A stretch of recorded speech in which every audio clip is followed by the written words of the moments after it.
කොළඹාවනේ. අපේ පුතා ගත්ත ගෙදර ඉන්නේ. ගත්තා අලුත් වාහනයක් ගත්තා.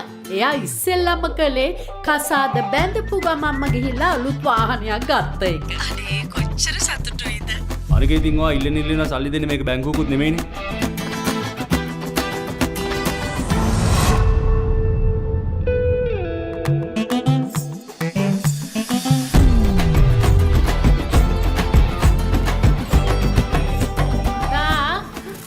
තේ හදලා තියෙන්නේ. පුතා අම්මනි කනේ කරදර වෙන්නේ. උඹලා දෙන්න බැන්දේ අලුත. ගෙදර තියෙන්නේ එක කාමරයයි. අද අම්මත් නෑ. ඉක්මනට එන්න. අම්මා නැද්ද?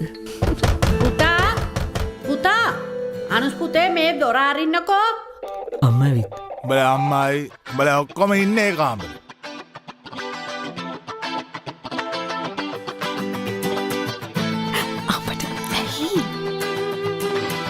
කොමුන්දෙන්න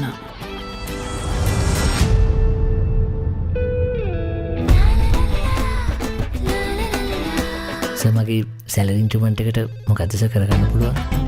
මගේ එක්ස් බොයිෆ්‍රෙන්ඩ් මං එනකම් බලන් ඉන්නවා. එක්ස් බොයිෆ්‍රෙන්ඩ්ගේ බර්ත්ඩේ පාටියට වෙලාවට යන්න දෙපෑ නේද?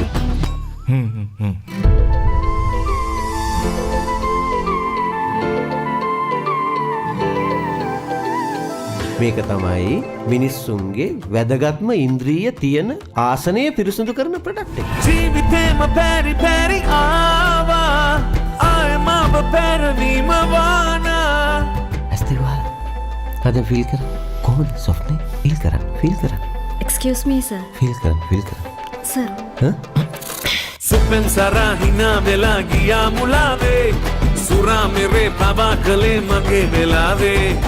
අයිස මේක ලංකාව මේ කියෝයි ඕන එකෙකුට හිතන ඕනෙම මනෝවිකාරයක් දාලා ඇඩ් එකක් කළොත් ඕනේ මල දානයක් විකුණන්න පුළුවන් රටක් මේ.